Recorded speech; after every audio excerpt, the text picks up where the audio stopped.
Salam. Bugünkü dərsimiz olacaqdır 8-ci sinif 2-ci hissədən bölmə 6. Heyvanlarda və insanda çoxalma ilə tanış olacaq. Burada qeyd olunur ki, yer üzərində canlılar çoxalma xüsusiyyəti sayəsində həyat fasiləsiz olaraq davam edir. Bildiyiniz kimi, yer üzərində çoxlu miqdarda canlı orqanizmlər yaşayır ki, onlar müəyyən müddət yaşayır, bəziləri başqaları tərəfindən yeyilir, bəziləri xəstəliyə düçar olur, həyatlarını itirir və s. Belə bir şəkildə onların bir hissəsinin mütəmadi sürətdə məhv olmasına baxmayaraq, həyatın daimi olaraq yaşaması, davam etməsi adətən çoxalma sayəsində mövcuddur. Bütün canlılarda milyon illərdir ki, bu fərqli çoxalma üsulları formalaşmışdır. Çoxalma üsullarının müxtəlifliyinə gəlincə cinsiyyətsiz və cinsiyyətli çoxalma kimi iki əsas tipi ayırmaq olar. Qeyri-cinsi çoxalma cinsiyyətsiz çoxalma hesab olunur. Bildiyiniz kimi bu zaman bir fərd iştirak edir. Qeyri-cinsi çoxalmaya sadə bölünmədir, yəni iki yerə bölünmə xüsusiyyətinə malikdir hüceyrələr çoxalmaq üçün və yaxud da ki, tomurcuqlanma ilə çoxalma və yaxud fraqmentasiya ilə çoxalma üsulları mövcuddur ki, bu cür çoxalma üsullarında bir fərd əksərən iştirak etmiş olur və o qeyri-cinsi və yaxud cinsiyyətsiz çoxalma adlanır. Cinsi nəslə gəlincə, bu zaman burada qametlər iştirak eləyir. Fərd olaraq isə iki fərd iştirak eləyir, erkək və dişi fərdlər.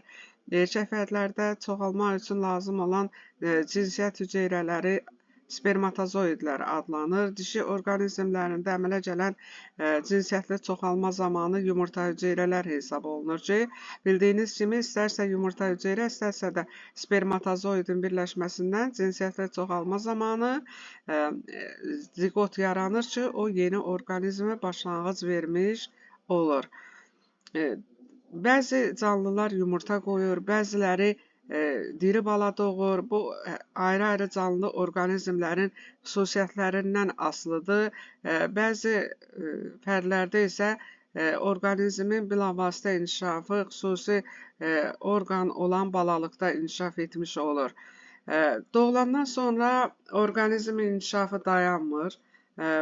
Belə ki, cavan heyvan orqanizmi böyüyür, inkişaf edir, möhkəmlənir, yenidən cinsi yetişənlik devrinə çatır və s.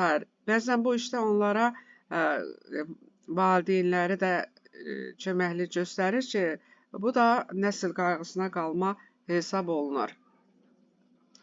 Burada soruşulur, birincidə sual olaraq, hansı heyvanlarda diri bala doğma müşahidə olunur? Bildiyiniz kimi, məməlilərin əksəriyyəti, yəni yumurta qoyan məməliləri çıxmaq şərti ilə qalanları diri bala doğmaq xüsusiyyətlərinə malikdir və yaxud da ki, sürünənlərdən cücələr belə bir xüsusiyyətə malikdir. Onlar yumurta bala qoyurlar və s. İkinci soruşulur, hansı heyvanlar nəslin qayğısına qalır? Əksəriyyət heyvanlarda nəsil qayğısına qalma mövcuddur. İstərsə deməli, inkişaf etmiş onurğalı heyvanlar olsun və istərsə də onurğasızların üzərində belə xüsusiyyətlər mövcuddur. Yəni, onlar əmələ gələn nəsillərinə xüsusi qayğı göstərirlər. Bildiyiniz kimi, bu doğulandan sonra olan xüsusi qayğının nəticəsində heyvanların, balalarının arasında qorunma nəticəsində yetkin fərdə çatanların sayı artmış olur. Hansı heyvanlar nəslin qayğısına qalır? Dedik ki, məməlilərdə xüsusilə güclü inkişaf etmişdir. Üçüncü soruşulur, insanda hansı tip çoxalma mövcuddur? Bildiyiniz kimi, insan da müxtəlif cinsiyyətli orqanizmdir. Belə ki, erkək və dişi fərdlər və yaxud dişi və qadın orqanizmləri mövcuddur ki, bunların hərəsində deməli, spermatozoid və yaxud yumurta hüceyrə kimi qametlər yaranır ki, onların birləşməsindən zigot yaranır və mayalanma nəticəsindəki zigot yaranır. Ondan sonra isə inkişaf edərək müxtəlif mərhələlərə keçərək doğulur və yetkin formaya çatana qədər bu inkişaf davam etmiş olur. Ona görə də deyə bilərik ki, insanda adətən cinsiyyətli yolla çoxalma mövcuddur. Dördüncü, burada soruşulur, insanın doğulduqdan sonraki inkişafı heyvanlardan nə ilə fərqlənir? Qeyd elədik ki, digər məməli heyvanlarda da nəsil qayğısına qalma mövcuddur. Hətta bu proses sürünənlərdə, onurğasıların bəzilərində də mövcuddur ki, öz gələcək nəsillərini qoruyurlar, onların tələf olmasının qarşısını alırlar.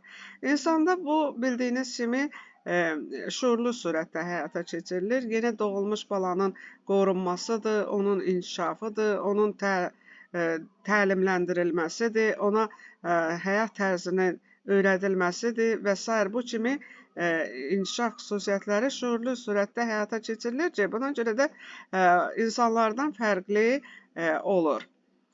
Burada maraqlı bir fakt verilibdir. Bu şəkildə gördüyünüz Nil timsahıdır. Nil timsahı uzun, deməli, sözün əsl mənasında balalarına analıq qayğısı göstərir.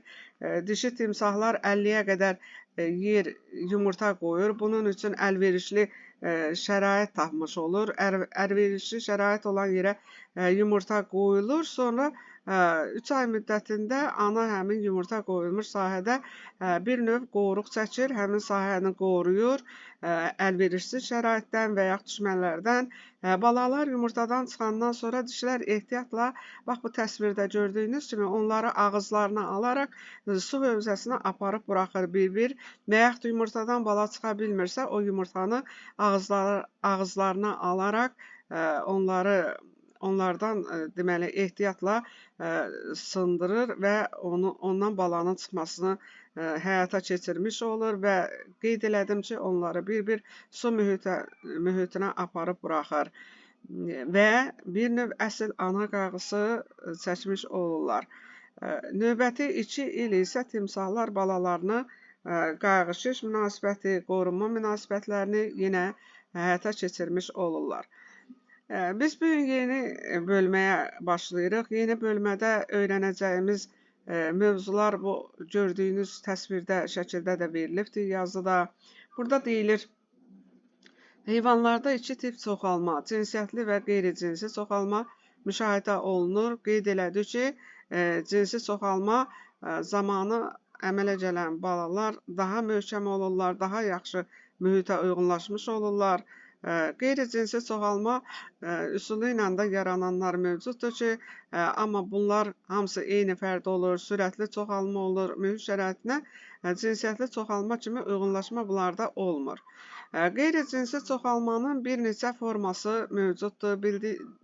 Bildiyiniz kimi, bir hüceyrəli orqanizmlərdə 2 yerə bölünməklə onların sayı artır və yaxud bir hüceyrəli olan sporlarla çoxalan orqanizmlər mövcuddur və yaxud da ki, fraqmentasiya və yaxud da ki, vegetativ yolla, tumurcuqlanma yolu ilə də çoxalma mövcuddur. Növbəti, burada cinsi çoxalma, cinsi hüceyrələrin birləşməsi nəticəsində yeni bir orqanizmin yaranması prosesidir. Bildiyiniz kimi, cinsiyyətli çoxalma qametlər olmadan baş verə bilməz. Qametlər isə həm erkək orqanizmə, həm də dişi orqanizmə aid olur. Erkəklərdə spermatozoid, dişilərdə isə yumurta hüceyrə əmələ gəlir ki, onların birləşməsi nəticəsində zigot əmələ gəlir ki, zigot isə bilavasitə yeni orqanizmin başlanğıcı hesab olunur. Burada yenə deyilir, yumurta hüceyrə və spermatozoidlərin əmələ gəlməsi orqanizmin yumurtalığında və toxumluqlarında baş verir. Əlbəttə ki, orqanizm inkişaf elədikcə, inkişaf tipindən asılı olaraq onların qametlərində də müəyyən qədər fərqli xüsusiyyətlər mövcud olur. Amma onu da deyək ki, erkək fərdlərdə spermatozoidlər, dişi fərddə isə yumurtalıqlarında yumurta hüceyrə əmələ gəlir. Erkək fərdlərdə isə spermatozoidlər əmələ gəlməsi toxumluqlarda həyata keçirilmiş olur. Heyvanlarda doğumdan və ya rüşeyimin qabığından çıxandan sonraki inkişaf düz və ya dolayı şəkildə baş verə bilər. Bildiyiniz kimi, doğulandan sonra əgər orqanizm xarici görünüş xüsusiyyətlərinə görə yetkin orqanizmə oxşayırsa, bu inkişaf düzlə inkişaf hesab olunur. Oxşamırsa, dolayı yolla inkişaf hesab olunur. biz öyrənmişik suda qurda yaşayanların çürülərindən çıxan çömçə quyruqlar dolayı inkişaf keçirir. Yəni metamorfoz keçirir. Yetkin fərdə bir neçə mərhələ keçirdikdən sonra gedib oxşayırlar. Amma onlardan fərqli olaraq heyvanlarda doğulan balalar ki var və yaxud da ki yumurtadan çıxandan sonra onlar yetkin fərdə oxşamış olur ki, bunlara biz həm quşları, həm də məməliləri misal göstərə bilərik. Bir çox heyvan yetkin dövrə çatana qədər quruluşlarında metamorfoza məruz qalır. Bunu bayaq da qeyd elədim ki, qurbağalarda metamorfoz mövcuddur ki, onlarda çürüdən çıxan çömçə quyruq hesab olunur. O bir çox xüsusiyyətlərinə görə balıqları xatırladır. Metamorfoz keçirərək, yəni bir neçə çevrilmə keçirdikdən sonra nəhayət yetkin fərdə oxşamış olur ki, onlar metamorfoz hesab olunur. Növbəti, onurğalı heyvanlar çürü tökməklə, yumurta qoymaqla və diri bala doğmaqla çoxalırlar. Bildiyiniz kimi, onurğalı heyvanlardan balıqlar çürü tökməklə çoxalırlar. Həmçinin suda qurda yaşayanlar da gölməçələrə çürü tökürlər. Və yaxud da ki, quşlar yumurta qoymaqla, sürünənlərin əksəriyyəti cüzdə müstəsna olmaqla, yumurta qoymaqla çoxalırlar və məməlilərin əksəriyyəti isə bildiyiniz kimi diri bala doğmaqla çoxalmış olurlar. İnsan orqanizmində bətindaxili inkişaf bir neçə mərhələdə gedir. Bildiyiniz kimi, insan orqanizmdə cinsiyyətli çoxalmaya aiddir. Burada da yumurta hüceyrə və ya spermatozoid kimi qametlər müxtəlif cinsiyyətli orqanizmlərdə əmələ gəlir, inkişaf edir və onların birləşməsindən ziqot yaranır ki, o da yeni bir orqanizmə başlanğıc vermiş olur ki, bu da adətən deməli ilkin inkişafdır, rüşeym dövrüdür, döl dövrüdür və belə bətindaxili inkişaf mərhələlərini keçirmiş olurlar. İnsanın yeniyetməlik dövründə ikinci cinsi əlamətlər inkişaf edir. Bildiyiniz kimi, insanlar diri bala doğan canlılar hesab olunur. Onların balaları uzun müddət həm böyüməyə məruz qalır, valideynlər tərəfindən saxlanılır, böyüdülür və müxtəlif mərhələlər keçdikdən sonra onlar da cinsi yetişkənlik dövrünə keçirlər ki, cinsi yetişkənlik dövrünə keçəndə ikincili cinsiyyətli əlamətlər inkişaf edir ki, bu da oğlan və qızların morfoloji cəhətdən bir-birinin fərqləndirməsini, yəni fərqli xüsusiyyətlər qazanmasının əsasını təşkil edir ki, bunu da növbəti dərslərimizdə öyrənəcəyik. Bu qədər, sağ olun.